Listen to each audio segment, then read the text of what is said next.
So I took the liberty to grind a little inside the old chateau while everything was pathetically easy to decimate with Bite. And, well, look at this. This Ghastly here is going to put us over the top, and Grotle is going to evolve into Torterra. First one's to learn Leech Seed, so I'm going to ditch Mega Drain since, well, 40 power off an impish Torterra's average special attack, not very compelling. I like Leech Seed better.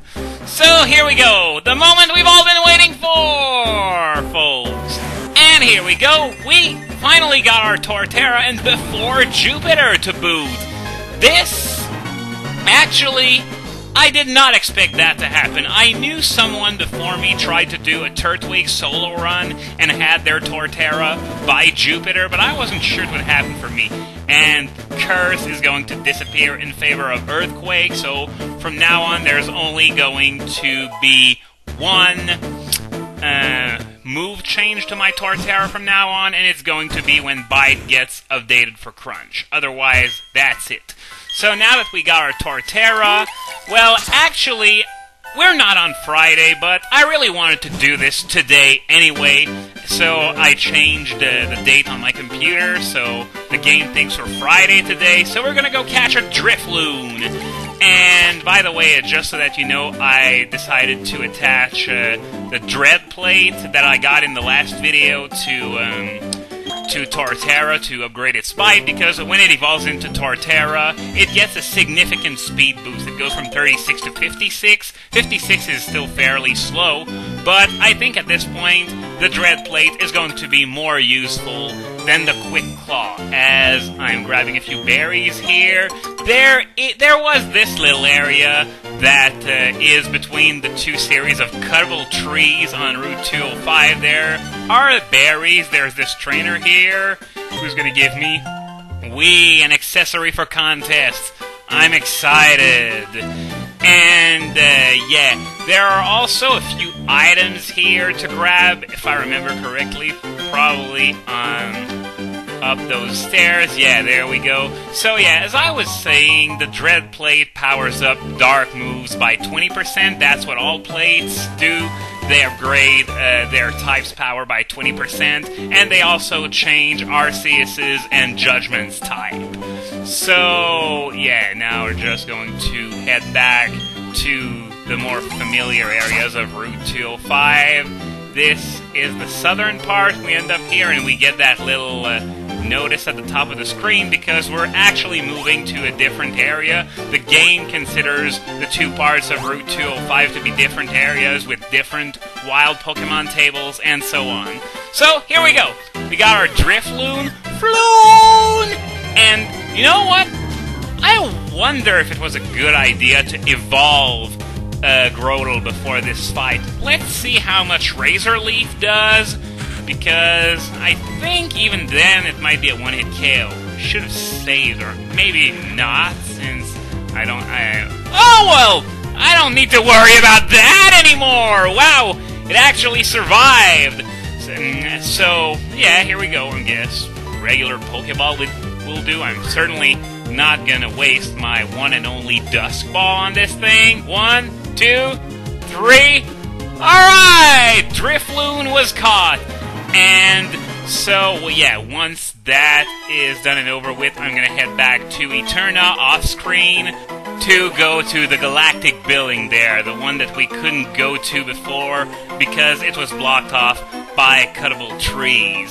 So, no, I'm not gonna give a nickname to Drifloon, and I'll see you in Eterna. So, just before we go into the building, there's a Draco plate that you can get behind the Dialga statue. And, of course, this one is for dragon types, in case you haven't figured it out already. And, by the way, I also picked up the Super Potion next to the gym off-screen. So, yeah, there was an item that we saw just above the statue as well. No, it's this way. Wonder if it's anything useful. You might guess I don't know what that item is. I guess I'm going to find out at the same time as you.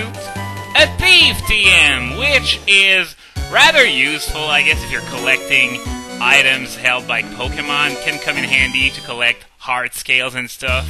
once you got access to Love Disc. And okay, now what does this guy want? Oh, it's Looker! What a surprise! And come on, don't talk to me, you're drawing attention to us! You freaking idiot! Master of Disguise.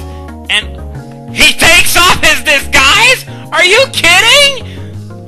We're in the enemy base, and he takes off his disguise, and worse, there's this Galactic guy over there who's looking at us, and he thinks nothing is fishy. Yeah, the trainer who defeated Mars and an agent of the International Police. Yeah, no threat at all, no threat whatsoever.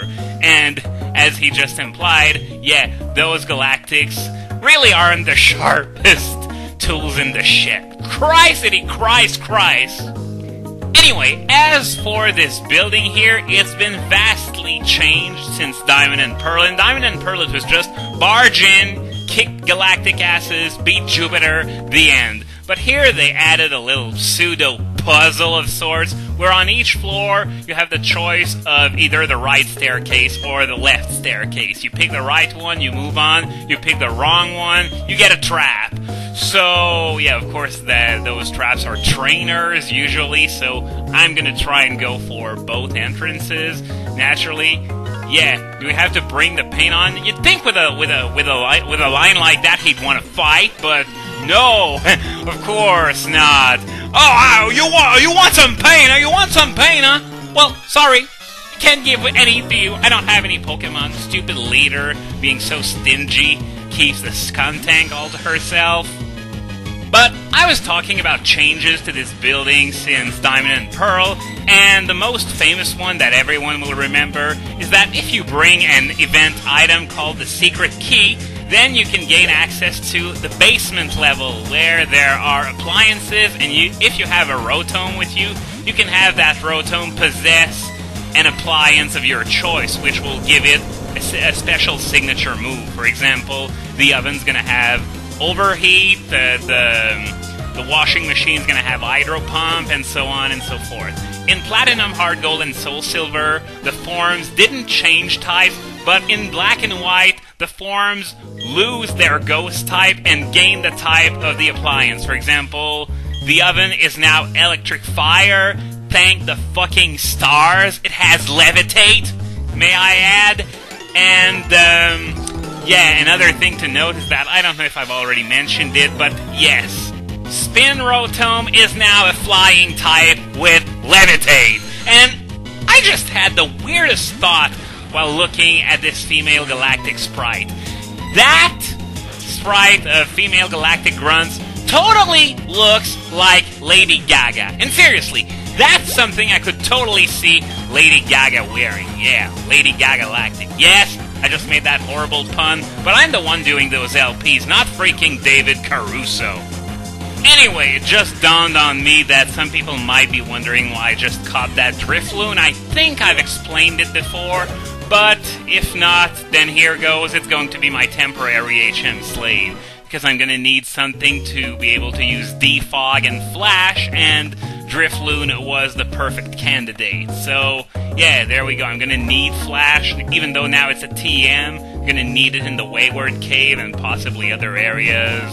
So, yeah, having something with Flash always comes in handy. And, yeah, I guess this is the real path that I just took, so I'm just gonna head back down the stairs and take the trap path instead to fight the trainer who's guarding an item. So, there really is some incentive beyond...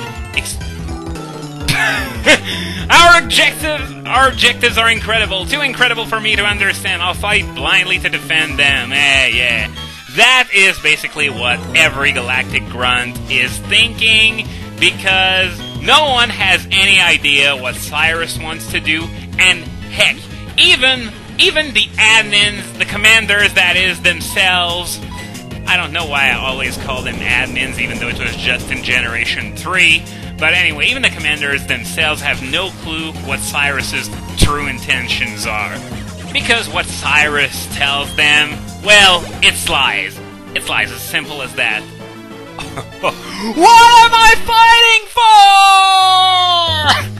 for? Yeah, of course I was gonna do that.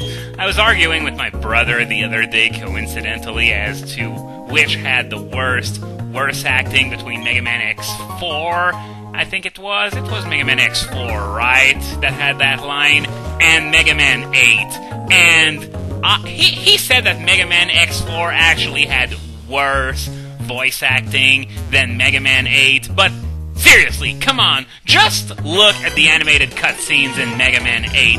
This is seriously the worst voice acting I have ever heard. Seriously, if you haven't played that game yet, look the cutscenes up on YouTube or something, because seriously, come on, this cannot possibly classify as voice acting. How come Capcom? I think Capcom just wanted to cut corners and pay the voice actors as cheap as possible instead of, hiring any voice actors that can actually act.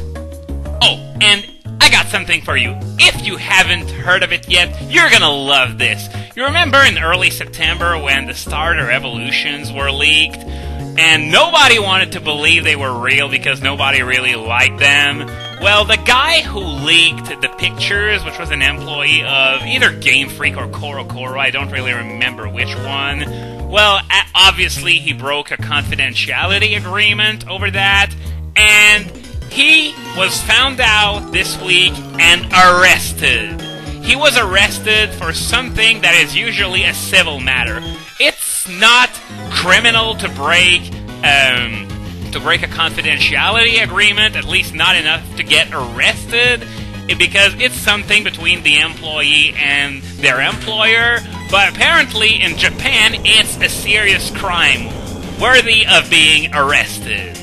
But either that, or, we all know how Nintendo have been pretty much Nazis when it came to the coverage of Black and White by various fan sites. For example, we had PokeBeach and Cerebi who couldn't post pictures of the game for a long time.